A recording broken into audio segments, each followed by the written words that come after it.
आज का जो टॉपिक है तुम्हारा दर्पण खत्म हो गया था ना। आज हम स्टार्ट करेंगे प्रकाश के अपवर्तन से, ठीक है ना। क्या पढ़ेंगे? प्रकाश का अपवर्तन। इसमें कुछ माध्यम है। सबसे पहले जो माध्यम पढ़ेंगे ये पढ़ेंगे हम सघन माध्यम।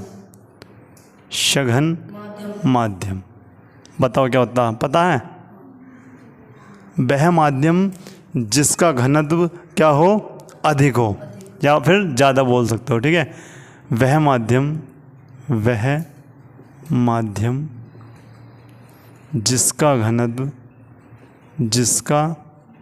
घनत्व कैसा हो भैया? अधिक हो,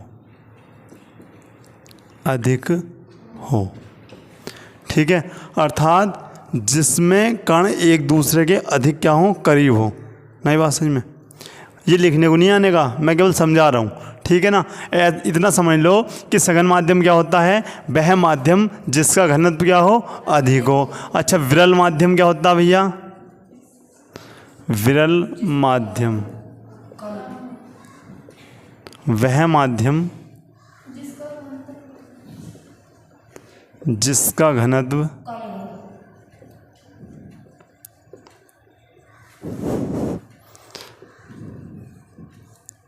क्या हो? कम हो। अब यहाँ पर समझो, देखो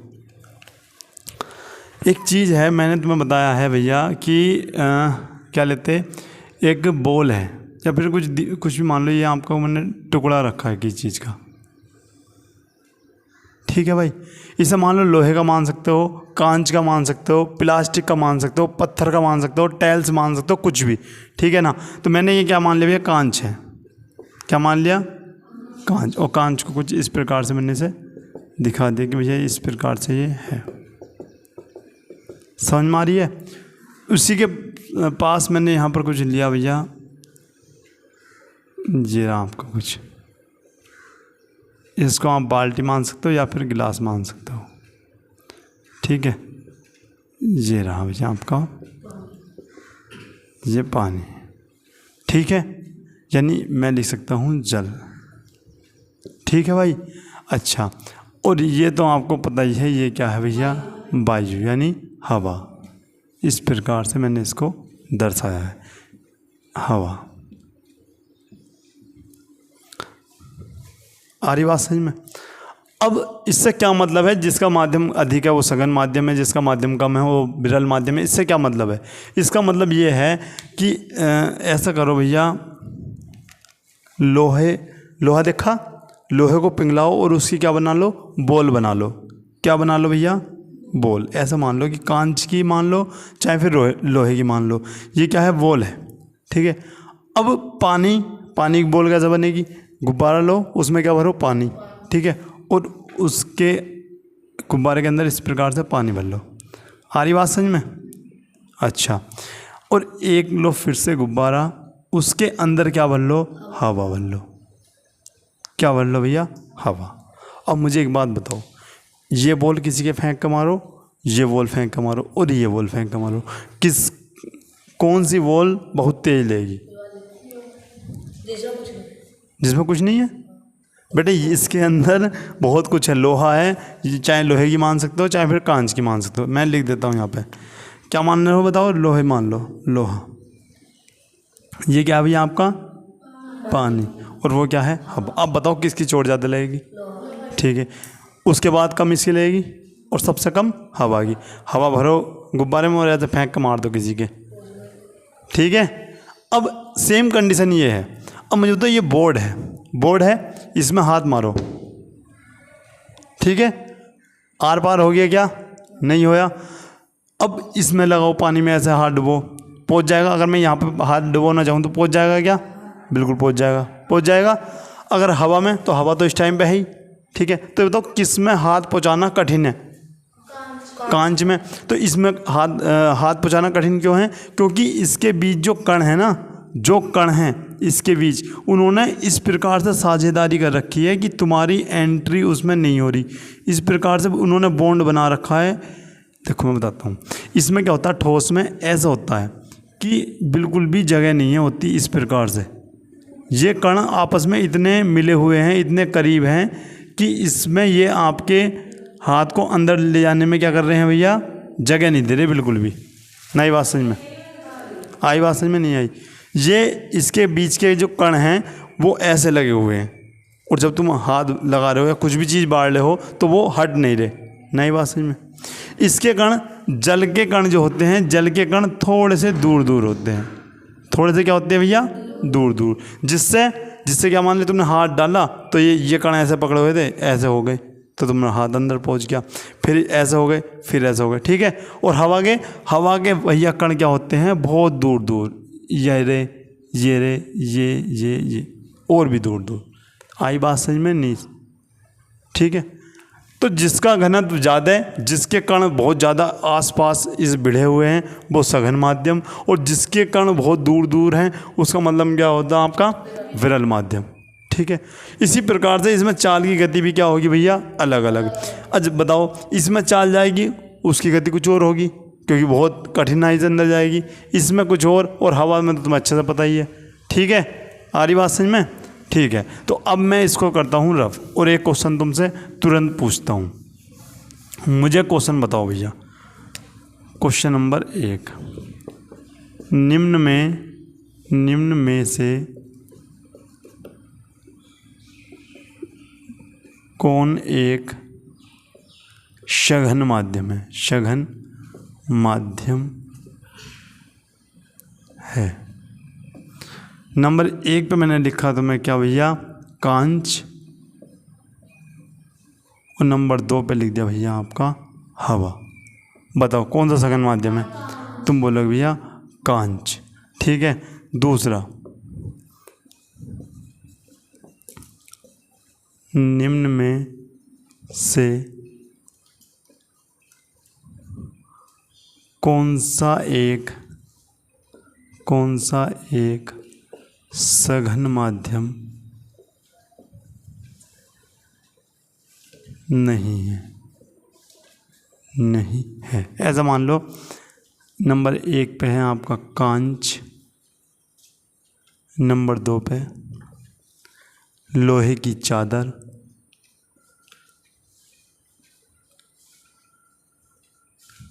नंबर 3 पे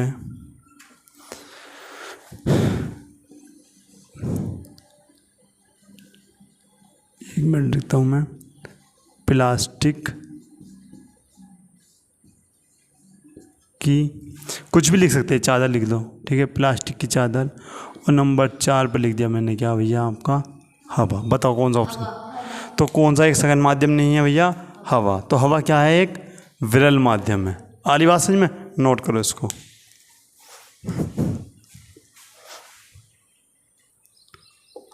हो गया स्टार्ट। अब यहाँ पर देखते हैं, अब जो पढ़ते हैं हम, अब पढ़ेंगे क्या भैया, प्रकाश का अपवर्तन। प्रकाश का अपवर्तन क्या होता है? प्रकाश का अपवर्तन कि जब कोई प्रकाश एक पारदर्शी माध्यम से दूसरे पारदर्शी माध्यम में क्या करे, प्रवेश करता है, तो उसकी चाल क्या हो जाती है, घट जाती है। ऐसे भी लिख सकते हो, या फिर लिख सकते हो उसकी चाल बदल जाती है, ठीक है, या फिर वह अपने मार्ग से विचलित हो जाता है, कुछ भी लिख सकते हो, ठीक है। और विचलित होकर अभिलंब की ओर झुक जाता है, ठीक है ना। देखो एक ही उससे तुम बहुत सारी डेफिनेशन बना सकते हो। पहली क्या है, जब कोई प्रकाश की किरण एक पारदर्शी माध्यम से दूसरे पारदर्शी माध्यम में जाती है तो वह क्या लिखवाया था, अपने मार्ग से विचलित हो जाती है, ठीक है, तथा अभिलंब की ओर झुक जाती है, ठीक है। या फिर ये लिखो कि जब कोई प्रकाश की किरण विरल माध्यम से सघन माध्यम में जाती है, ठीक है, देख लेना कि जब कोई प्रकाश की किरण विरल माध्यम से सघन माध्यम में जाती है तो वह अपने मार्ग से विचलित हो जाती है, विचलित होकर अभिलंब की ओर झुक जाती है, और प्रकाश का इसी प्रकार से अभिलंब की ओर झुकना ही प्रकाश का अपवर्तन कहलाता है, ठीक है। चलो मैं लिखता हूँ, जब प्रकाश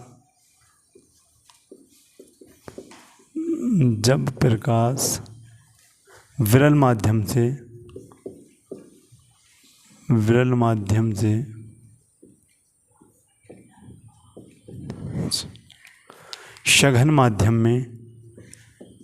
सघन माध्यम में प्रवेश करता है, माध्यम में प्रवेश करता है तो वह अभिलंब की ओर झुक जाता है, या फिर तो वह अपने मार्ग से, तो वह अपने मार्ग से क्या लिखोगे, विचलित हो जाता है, विचलित हो जाता है। आई बात समझ में? नहीं आई। तथा अभिलंब की ओर, तथा अभिलंब की ओर झुक जाता है, अभिलंब की ओर झुक जाता है। प्रकाश की इसी घटना को, प्रकाश की इसी घटना को प्रकाश का अपवर्तन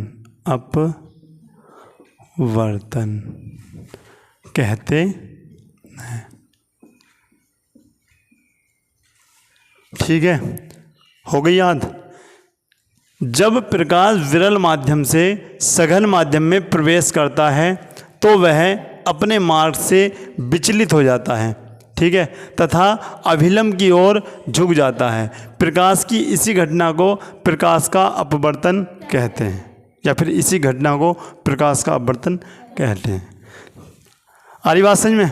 ठीक है, अब यहाँ पर देखते हैं क्या लिखोगे। अच्छा, सबसे पहले मैं समझा देता हूँ। यहाँ पर देखो आपके दो माध्यम हैं। सबसे पहले मैंने ऊपर लिखा विरल माध्यम।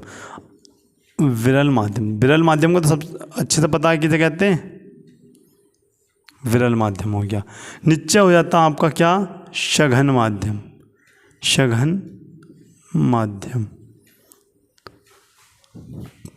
ये हो गया आपका बीच में क्या भैया, आपका अभिलंब,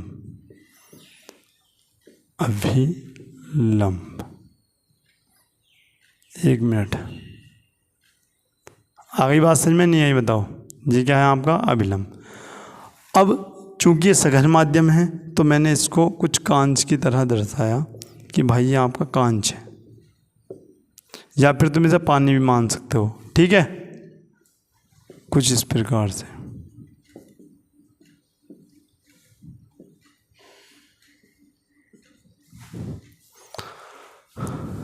ये सीधी लाइन है क्या? एक मिनट, अब देखो, ठीक है भाई। अब होता क्या है, एक प्रकाश की किरण आपने इस प्रकार से डाली, आई प्रकाश की किरण, और ये इसी प्रकार से जानी चाहिए थी, ठीक है। आप सीधी बनाना स्केल से, मेरी थोड़ी टेढ़ी मेढ़ी हो सकती है, ठीक है भाई। लेकिन ये यहाँ ना जाकर ये अभिलंब, अभिलंब दिख रहा ना, ये अभिलंब की ओर हल्की सी क्या हो गई भैया, ये झुक गई। जो पहली वाली थी उसको आप डैश डैश करके बनाइएगा। अब क्यों? क्योंकि झुकी हुई दिखानी है हमें यहाँ पे। आ रही बात समझ में? ये हो गया। तो ये मान ली हमने ए है भाई, ये आपका V और ये C, और ये क्या है आपका N। N क्या है? अभिलंब। ये आपकी इस प्रकार से आई और इस प्रकार से जाना था, लेकिन ये गई किससे? इस प्रकार से। आ रही बात समझ में? अब करते क्या है, ये इस प्रकार से, मुझे बताओ ये जो आ रही है किरण, इसका नाम बताओ, क्या बोलोगे? आपतित किरण हो गई आपकी, आपतित किरण, ठीक है। इसी प्रकार से ये जो जा रही है इसका बताओ नाम क्या होगा? बेटे परावर्तित, परावर्तन में होगा, यहाँ अपवर्तित होगा, यही बात याद रखनी। क्या बोलोगे भैया इसको आप? अपवर्तित किरण, अपवर्तित किरण, ठीक है भाई। अच्छा, आपतित किरण और अभिलंब के बीच में जो कोण बना उसका नाम क्या है बताओ? आपतन कोण, आपतन कोण, जिसको हम आई से डिनोट यहाँ पर करेंगे। अच्छा, अभिलंब और परावर्तित अब अभिलंब और आपतित किरण के बीच में जो कोण बना उसका नाम क्या होगा? अपवर्तन कोण। अपवर्तन कोण, जिसको हम यहाँ पर आर कहेंगे। बताओ भाई, समझ में आई है बात, नहीं आई? ठीक है, बनाओ इसको भी।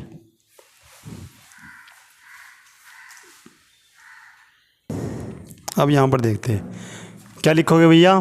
प्रकाश के अपवर्तन के नियम, ठीक है ना। यहाँ पर लिखते हैं प्रकाश के अपवर्तन के नियम। क्या लिखोगे? अपवर्तन के दो नियम है। प्रकाश के अपवर्तन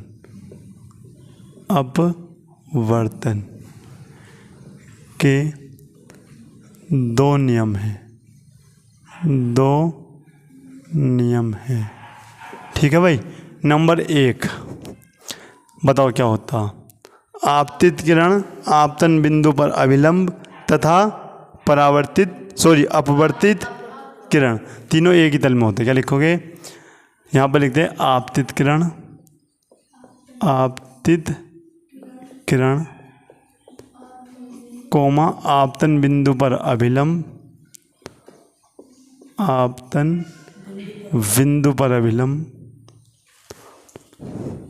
बिंदु पर अभिलंब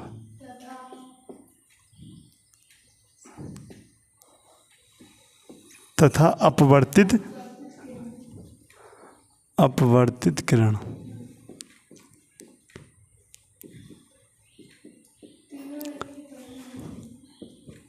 तीनों एक ही तल में होते हैं। ठीक है, एक ही तल में होते हैं।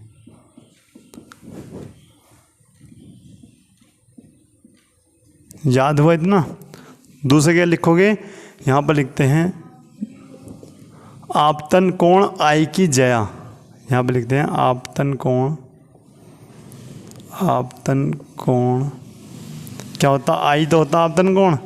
आपतन कोण आई की जया। अब जया क्या होता भैया? ये जया बोलते हैं साइन। जब तुम पढ़ोगे ना math, sine cos tan cos है, ठीक है, सब उसमें आएगा। क्या बोलोगे? Sine cos tan cot sec cosec, ठीक है, ये पढ़ोगे। यानी आपतन कोण आई की जया तथा एक निश्चित तरंग दैर्ध्य के लिए एक निश्चित एक मिनट, क्या हुआ? आपतन कोण की जया तथा एक निश्चित प्रकाश की तरंग दैर्ध्य के लिए होगा। ठीक है, एक निश्चित प्रकाश की तरंग दैर्ध्य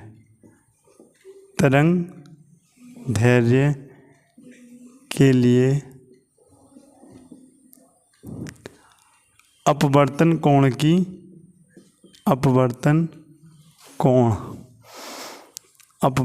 कोण आर की जया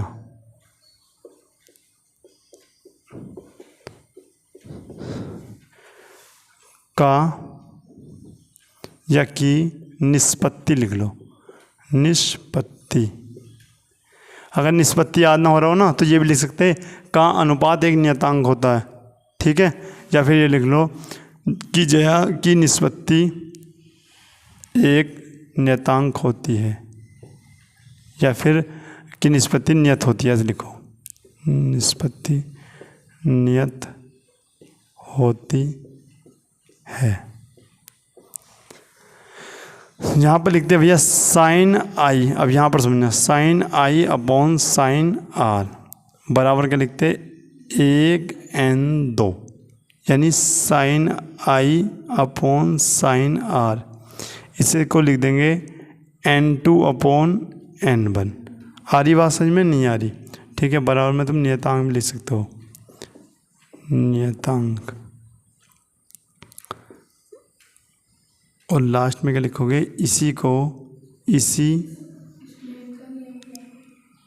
इसी नियम को लिखो। इसी नियम को स्नेल का नियम भी कहते हैं, स्नेल का नियम भी कहते। क्वेश्चन आता कि स्नेल का नियम बताइए, तब भी आप यही लिखेंगे। कौन सा? कि आपतन कोण की ज्या तथा एक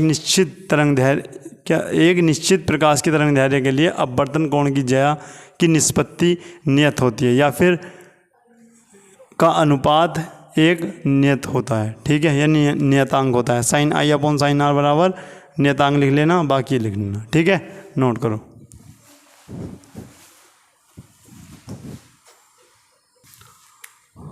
हो गया स्टार्ट। अब यहाँ पर देखते हैं भाई, अब दो चीज़ तुम पढ़ोगे। पहला चीज़ क्या पढ़ते हैं? पहली चीज़ पढ़ते हैं जब प्रकाश की किरण, मैं लिख देता हूँ नंबर 1 पे क्या लिखेंगे? जब प्रकाश की किरण विरल माध्यम से सघन माध्यम में जाए, विरल माध्यम से सघन माध्यम में जाती है, सघन माध्यम में जाती है,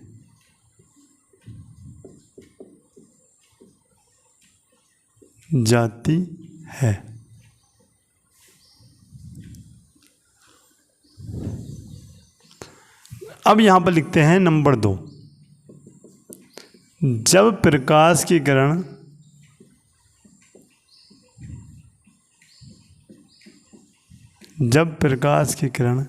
कहाँ से जाए भैया?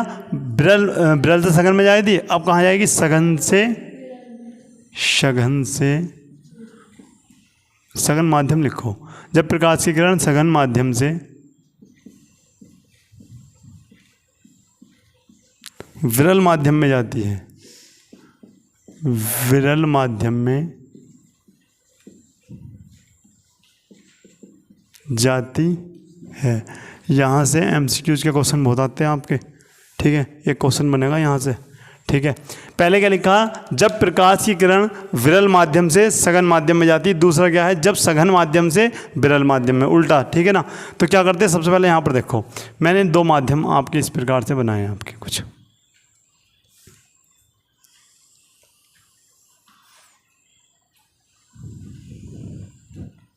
ठीक है भाई, ये मैंने लिखा ऊपर क्या है? पहले क्या है वो देखो, विरल है तो विरल लिखेंगे, विरल माध्यम। विरल माध्यम मतलब बताओ? वायु। सघन माध्यम मतलब पानी भी ले सकते हो, कांच भी ले सकते हो। ठीक है, माध्यम। लो जी, ये आपका हो गया। और कांच वालों को जिस प्रकार से आप दिखा सकते हो, और अंतर समझना, इसमें अंतर कैसा होगा।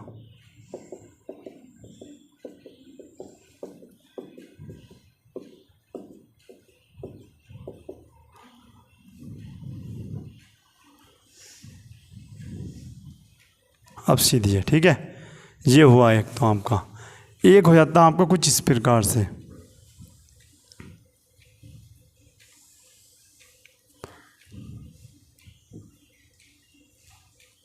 अगर मैं बात करूं तो ऊपर क्या है आपके?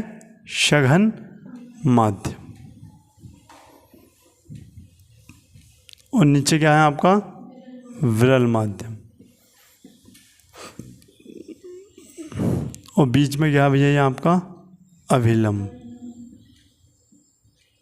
इस बार चूंकि विरल माध्यम ऊपर है तो हमने ऊपर बनाई, सघन माध्यम ऊपर है ना इस बार।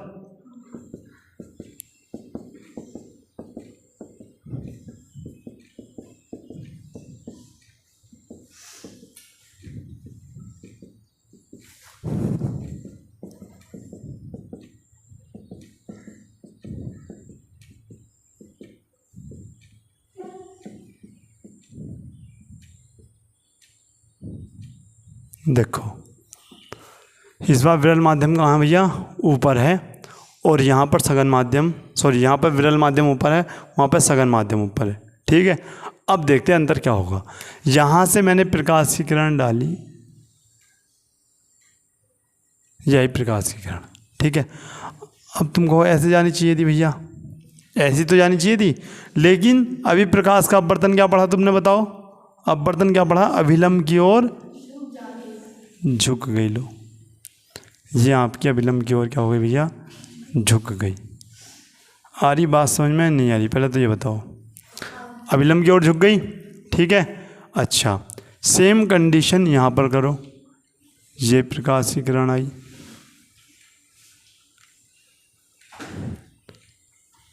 अब ये कहाँ जाएगी मुझे ये बताओ। तो एक बात तुम मुझे बताओ, नीचे वाला माध्यम कठोर है या कैसा है बताओ? सघन है नीचे, असघन मैंने बताया था कैसा होता। तो उसमें क्या होगा, जब प्रकाश की किरण जाएगी, मान ले तुम भाग रहे हो, ये रोड है, बताया था उस दिन भी एग्जाम्पल अच्छे से कि भाई ये रोड है इस प्रकार से मान लो, और ये तुम भाग रहे हो, ठीक है, इस प्रकार से आप भाग रहे हो। अभी रोड कुछ नहीं है, साफ़ है बिल्कुल, ठीक है, लेकिन मैंने बीच में क्या करा, यहाँ तक पानी भर दिया, तो उसकी चाल बदल जाएगी नहीं बदल जाएगी? ठीक है, तो ऐसा मान लो यहाँ तक ये पानी में चल रहा था, या ऐसा करो कि ये यहाँ तक पानी था नहीं, ठीक है, तो यहाँ से भाग कर आया होगा तो अच्छे से भाग रहा होगा, ठीक है। जब यहाँ पर भागा होगा तो ये क्या हुआ, अभिलंब की ओर झुक गया। अब उस वाली कंडीशन में हो, इस बार क्या होगा, इस बार ये सघन माध्यम में चल रहा है, ठीक है। जब ये यहाँ पर आएगा तो इसकी चाल अच्छी हो जाएगी, यानी चाल क्या हो जाएगी, बढ़ जाएगी। भाई पानी में चाल कम होगी ना, जैसे ही पानी से बाहर आएगा तो चाल क्या हो जाएगी, बढ़ जाएगी। तो ये जो होगा यहाँ पर बहुत इंपॉर्टेंट है, ध्यान समझना। यहाँ पर क्या होगा, ये अभिलंब से दूर भागेगा। कहाँ पर भैया, यहाँ पर। आई बात समझ में, नहीं आई? बताओ किसकी बात समझ में नहीं आई? मतलब जब प्रकाश की किरण विरल माध्यम से सघन माध्यम में आएगी तो अभिलंब की ओर क्या होगी, प्रकाश किरण झुकेगी। लेकिन जब सघन माध्यम से विरल माध्यम में आएगी तो अभिलंब से दूर भागेगी या फिर हट जाती है। आ रही बात समझ में? ये बोर्ड एग्जाम में कई बार क्वेश्चन पूछा गया है, और लेकिन सब बच्चे लिखते हैं अभिलंब की ओर झुक जाती है, और वहीं क्या हो गया तुम्हारा, गलत। MCQs में आएगा, जब प्रकाश की किरण सघन माध्यम से विरल माध्यम में जाती है तो प्रकाश की किरण अभिलंब से खालिस्तान दूर हट जाती है, पास हट जाती है, वहीं रहती है, इनमें से कोई नहीं। क्या लिखोगे, दूर हट जाती है। जब सघन से विरल में जाएगा तो अभिलंब से क्या करेगी, दूर हट जाएगी, ठीक है।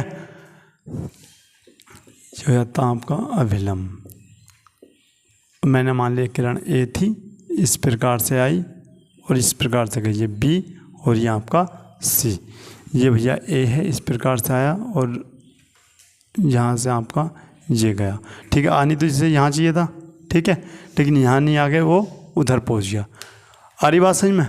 अब मुझे एक बात बताओ, ये क्या था भैया आपका, आपतन कोण। आपतन कोण, अच्छा, तो इसका आपतन कोण भी यहीं पर होगा। तो ये क्या भैया, इसका आपतन कोण, ठीक है। अच्छा मुझे बताओ, ये क्या है इसका, अपवर्तन कोण। अपवर्तन कोण, और इसका कहाँ पर है, इसको मैं हटा देता हूँ क्योंकि इसका तो कोई रोल है ही नहीं। ये है इसका अपवर्तन कोण। अब आ रही होगी बात तुम्हारी समझ में, आ रही नहीं आ रही बताओ? अब इसमें अंतर लिखेंगे, अंतर क्या आएगा, देखो इस कंडीशन में उस कंडीशन में क्या अंतर, बस यही बताना, ठीक है। सबसे पहले मैंने यहाँ पर लिखा, जब प्रकाश की किरण विरल माध्यम से सघन माध्यम में जाती है, कहाँ से जा रही है, एक बार फिर से बता दूँ मैं, विरल से कहाँ जा रही है भैया, सघन में। तब क्या क्या होगा बताओ, क्या होगा? सबसे पहले चाल क्या हो जाएगी भैया, कम हो जाएगी ना। एक बात बताओ, तुम हवा में भाग रहे हो, मतलब जैसे ये खुली रोड है, भाग रहे हो, अचानक एक दलदले स्थान पर रेस लगवाने लगे तो बढ़ जाएगी चाल, घट जाएगी? घट जाएगी। तो सेम यही तो है आगे, सघन माध्यम मतलब दलदल, जैसे कांच या फिर पानी, ठीक है। तो ये चाल क्या होगी, कम हो जाएगी। अच्छा वहीं मैं बात करूं कि भैया इस बार तुम दलदल में भाग रहे थे, अचानक तुम्हें कहाँ बैठा दिया आपको, वायु में यानी विरल में, तो बताओ चाल कैसी हो जाएगी, ज़्यादा या फिर अधिक हो जाएगी?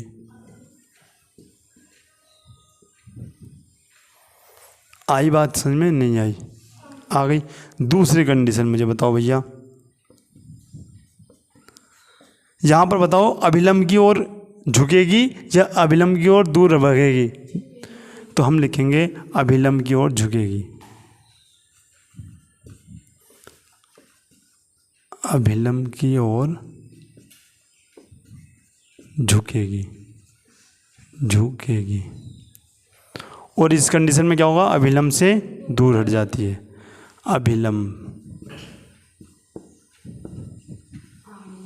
से दूर हट जाती है, हट जाती है। नेक्स्ट जो इम्पोर्टेंट पॉइंट है इसमें बताओ, अगर तुम देख पा रहे होंगे तो ध्यान से देखो, इसमें जो होगा आपतन कोण जो है वो अपवर्तन कोण से अधिक है नहीं है? देखो यहाँ पर देखो, ये इतना चौड़ा और ये इतना सा, कौन चौड़ा बताओ?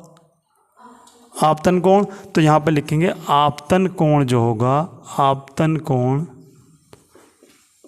दिख रहा है ये क्लास में दिख रहा? आपतन कोण जो होगा बड़ा होगा, बड़े का साइन यही तो है, बड़ा होगा किससे भैया? अपवर्तन कोण से, अपवर्तन कोण से, अपवर्तन कोण। अच्छा कंडीशन यहाँ पर देखो, मुझे बताओ ये चौड़ा है या फिर ये चौड़ा बताओ? तो यहाँ पर जो आपतन कोण होगा वो छोटा होगा किससे? अपवर्तन कोण से। ठीक है, तो यहाँ पर लिखेंगे आपतन कोण छोटा होगा किससे भैया? अपवर्तन कोण से, अपवर्तन कोण से। आई बात समझ में? नहीं आई? बताओ जल्दी। सबसे पहले इसको नोट करो, उसके बाद देखते हैं।